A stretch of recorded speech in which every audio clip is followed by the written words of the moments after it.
નામના આપણે એક સ્કિટ નિહાળવા જઈ રહ્યા છે. સ્ત્રી સશક્તિકરણ પર આધારિત આ સ્કિટ, જેના લેખક છે રોનક ભાવસાર અને દિગ્દર્શક અંકિત ગૌર. નવપ્રભાત થયું છે જેનું નામ છે નારી શક્તિ, ઉદ્ધાર કરશે જે દુનિયાનો તે છે નારી શક્તિ. નવપ્રભાત થયું છે જેનું નામ છે નારી શક્તિ, ઉદ્ધાર કરશે જે દુનિયાનો તે છે નારી શક્તિ. યત્ર નાર્યસ્તુ પૂજ્યન્તે રમન્તે તત્ર દેવતા. ભારત જેવો દેશ છે જ્યાં આ વાત સાચી સાબિત થઈ છે અને સમગ્ર વિશ્વ પણ આ વાતનો સ્વીકાર કરે છે. માં, બહેન, પત્ની અને બીજા કેટલાય સ્વરૂપે જીવે છે. જે પોતાનો વિચાર પછી કરે છે, પહેલા તેના પરિવાર અને સંસારને મહત્વ આપે છે. આજે નારી શક્તિને બિરદાવવા માટે એક મહોત્સવ કરીએ. વિશ્વ આખામાં ભારતીય નારીને શક્તિની દેવીનું જીવન સ્વરૂપ કહેવામાં આવે છે. માતા અને બહેન, પત્ની અને ભાભી, દાદી અને કઈ કેટલાય નામના સંબંધોમાં તે પૂર્ણતાથી જીવે છે. નારી કે જેના વગર સંસારની કલ્પના કરવી જ અશક્ય છે. પોતાના કામને ફરજ નહીં પણ ધર્મ માનીને કરતી આવી છે. અભિમાન નહીં પણ આજે સ્વમાન સાથે જીવવામાં માને છે. ચાલો આજે ભેગા મળી નારીના જુદા જુદા સ્વરૂપોને બિરદાવીએ. શરૂઆત કરીએ આપણા ઘરથી. એક બાપ માટે તેની દીકરી તેનું સ્વમાન પણ હોય છે. આજે તેને એ દરેક હક આપવામાં આવ્યા છે જેની તે હકદાર છે. પણ હજી થોડા વર્ષો પહેલા આવું નહોતું. દ્રશ્ય કંઈક અલગ હતું. માન્યતાઓ બાળવા એક દીકરી માંગી જુઓ. નામ કુંડ ઉતારવા એક દીકરી માંગી જુઓ. સાંભળે છે? એક કપ ચા લાવ ને. હા આપું છું. સોનલ ને કે ને સોનલ લાવશે. તું તારું કામ કર. અરે એ ભણવા બેઠી છે અને ભણવા દો. બહુ એ આટલું ભણીને કરશે શું? શું કરશે એટલે પોતાના પગ પર ઊભી રહેશે અને સ્વમાન ભેર જીવશે. તું મારી વાત સાંભળ. એને આગળ ભણાવવાની કઈ જરૂર નથી. આમ પણ આપણી કાસ્ટમાં ભણેલા છોકરા ઓછા છે. અને આમે એને તો સાસરે જઈને રોટલા ટીપવાના છે ને. મમ્મી, મારે ભણવું છે. મને ભણવું ખૂબ ગમે છે. બેટા તું ચિંતા ના કર, તું ભણ. તારે જેટલું ભણવું હોય એટલું તું ભણ. એ આટલું બણબણ કરશે તો ઘરના કામ કોણ કરશે? આમ પણ છોકરી ઘરની બહાર ભટકતી ફરે, સારું ન દેખાય. આટલું વર્ષ ભણી લો, પછી જલ્દીથી સારો છોકરો શોધી અને સાસરે વળાવી દો. મમ્મી, તું કઈ કર ને. મારે આગળ ભણવું છે. બેટા તું ચિંતા ના કર, હું છું તારી સાથે. નથી ભણાવવાની એને આગળ. એ ભણશે તો ઘરના કામ કોણ કરશે? સાસરે જઈને એને ખાલી રોટલા જ ટીપવાના છે. નથી ભણાવવાની.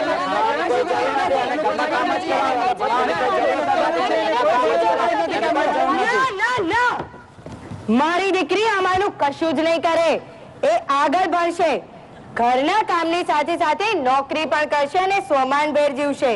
દીકરી એટલે ફક્ત રસોડે જ શોભે, જેને નાનપણથી પારકી ચાપણ સમજીને ઉછેરવામાં આવતી, જેને ઘરના બધા જ કામ શીખવવામાં આવે. પણ અક્ષર જ્ઞાન તેના નસીબમાં જ નહોતું. અને માટે જ તેની હાલત ખૂંટે બાંધેલી ગાય જેવી થતી. દીકરી ભણી ગણીને હોશિયાર બની શકે તે વિચાર કલ્પનામાં જ નહોતો.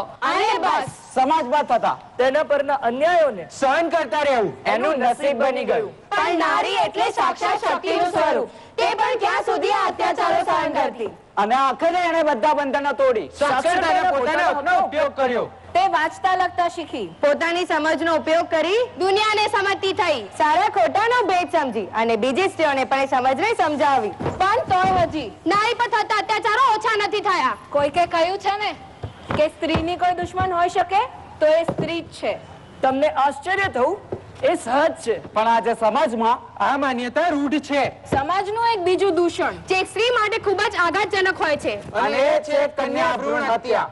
સાસુ હંમેશા પુત્રવધુ પાસે દીકરાને જન્મની જ આશા રાખે છે. આજની નવી ટેકનોલોજી ગર્ભમાં રહેલ ભ્રૂણ દીકરો છે કે દીકરી એ સહેલાઈથી ઓળખી લે છે. અને આમ ગર્ભમાં રહેલ બાળકીનું ભ્રૂણ મૃત્યુને હવાલે થાય છે. આપણે સૌ જાણીએ છીએ કે કન્યા ભ્રૂણ હત્યા કાયદેસર ગુનો છે. પણ તેમ છતાં વાસ્તવિકતા કંઈક અલગ જ હોય છે. દીકરા હોવા છતાં મા બાપ વેઠે અંધકાર. આયકુ અજવાળા એક દીકરી માંગી જુઓ. દીકરા, સોનોગ્રાફીનો શું રિપોર્ટ આવ્યો? બાળકી છે તો પછી હવે તને સમજાવવો તો નહીં પડે ને કે આગળ શું કરવાનું છે. હા બાપુજી, આપણે આ પહેલા પણ એક વખત. બસ તો પછી બીજી વખત કરાવવામાં શું વાંધો આવશે? પણ સાસુમાં, દીકરો હોય કે દીકરી શું ફરક પડે છે? લોહી તો આપણા વંશનું જ છે ને. વાવ, ચૂપ થઈ જાઓ. આપણા ઘરમાં હજુ સુધી કોઈએ દીકરીને જન્મ નથી આપ્યો. વંશનો વારસ જ નહીં હોય તો વંશ ખતમ થઈ જશે, આપણા કુળનો વિકાસ અટકી જશે. પણ વેવાણ, દર વખતે દીકરી જ થાય એ શક્ય નથી ને. અને જો તમારે દીકરી ના જોઈએ તો અમે એને ઉછેરીશું. બેવાય, તમે અમારા ઘરના અંગત પ્રોબ્લેમમાં દખલ ના દેશો. અને દીકરી થાય તો તમને આપીએ ને.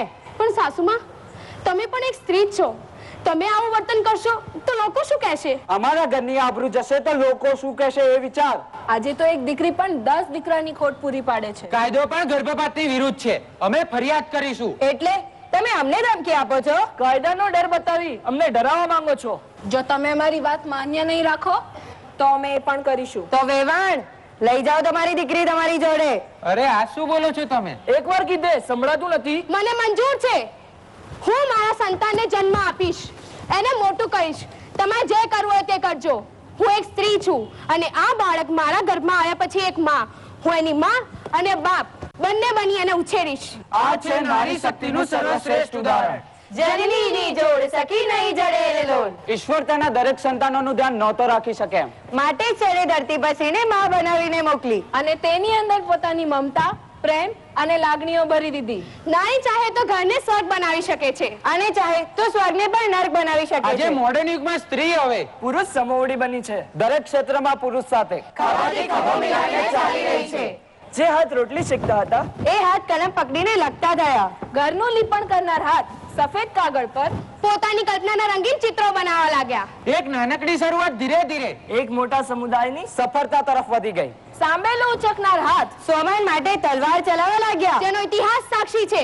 એક દીકરો ન કરી શકે એવા કામ હવે દીકરીએ કરી બતાવ્યા. બસ ત્યારથી જ સમગ્ર સમાજ આ વાતનો સ્વીકાર કરવા લાગ્યો.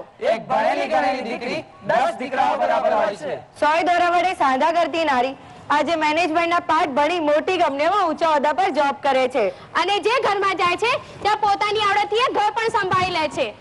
ભણેલી સ્ત્રીઓનું સમાજમાં પોતાનું એક આગવું સ્થાન છે. હજી પણ કંઈક એવું છે જે બદલવા જેવું છે. નારીએ કરેલા સમર્પણ માટે હજી પણ તેને પુરસ્કૃત કરવાની બાકી છે. માન્યતાઓ બાળવા એક દીકરી માંગી જુઓ. વ્યાજ શું છે જાણવા એક દીકરી માંગી જુઓ. અરે મારે અકાઉન્ટની ફાઇલ જોઈ, ત્યાં જ પડી છે, જુઓ ને. નથી મળતી. જોઈ આપને. તું માથું ઓઢ. આ રહી, અહીંયા જ તો પડી છે. લાવ. મારા વગર આ ઘરમાં એક કામ નથી. અરે તો હજી ઉઠ્યો નથી. ચલ ફટાફટ ઉઠ. સ્કૂલે નથી જવું તારે. ચલ ફટાફટ. અરે તું પાછો કેમ સૂઈ ગયો? મોડું થાય છે. ચલ ફટાફટ ઉઠ. નાવા જા. ચલ ચલ ચલ.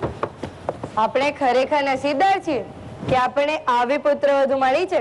હા, આપણે દીકરાને મદદરૂપ થવા માટે 10 થી 6 ની નોકરી પણ કરે છે અને ઘરનું દરેક કામ સંભાળી લે છે. દીકરાની આર્થિક ઢાલ બનીને ઊભી રહે છે અને સદાય હસતી રહે છે. વળી કોઈ પણ કામ કરતી વખતે ચહેરા પર અણગમો નથી આવતો, એ મહત્વનું છે. સાંજે પણ ઓફિસથી આવીને રસોડામાં જઈ કામે લાગી જાય છે. સાચું કહું, ક્યારેક તો મને એની દયા આવે છે. અરે ના, તમે ચિંતા ના કરો, હું છું. એને પુત્રવધુ કરતા દીકરી વધારે માનું છું. એટલે જે ઘરે આવે એને પેલા ઘણા બધા કામો પતાવી રાખું છું. હા, પણ એક વાત તો કહેવી જ રહી, નારી એટલે સાક્ષાત શક્તિનું સ્વરૂપ. એ વાત ખોટી તો નથી જ. હું તો એક જ પ્રાર્થના કરું છું કે આવી બહુ સૌને મળો. હમણાં જોયેલું આ દ્રશ્ય એક કલ્પના હતી. શું આ સાચું થશે ખરી? સ્ત્રીને આપણા સમાજમાં આટલું માન સન્માન ક્યારે મળશે? ઇતિહાસ સાક્ષી રહ્યો છે. ગવાય કે દેશ સ્ત્રીઓએ કોઈ પણ જગ્યાએ પાછી પાની નથી કરી. જે જે દિશામાં એક પુરુષ કાર્યરત રહ્યો છે તે દિશામાં નારીએ પણ પોતાનું કૌશલ્ય દાખવ્યું છે. વિશ્વ આખામાં કોઈ એવો દેશ નહીં હોય જ્યાં સ્ત્રીઓએ ક્રાંતિ ન લાવી હોય. નારી એ વિધાતાનું એવું સર્જન છે જેના પર તે પોતે ગુમાન કરે છે. જેનો મહિમા ધર્મ ગ્રંથો પણ સતી સાવિત્રી કહીને ગાય છે. ઝાંસીની રાણી કસ્તુરબા, સરોજિની નાયડુ, જેમના નામ ભારતની સ્વતંત્રતાની ગાથામાં સુવર્ણ અક્ષરે અંકિત થયેલા છે. શક્તિના વિવિધ સ્વરૂપોને નમન કરતો શાસ્ત્રોમાં એક શ્લોક છે, યા દેવી સર્વભૂતેષુ શક્તિ રૂપેણ સંસ્થિતા નમસ્તસ્યે નમસ્તસ્યે નમસ્તસ્યે નમો નમઃ. આ શ્લોકને આજે અલગ રીતે ગાઈશું.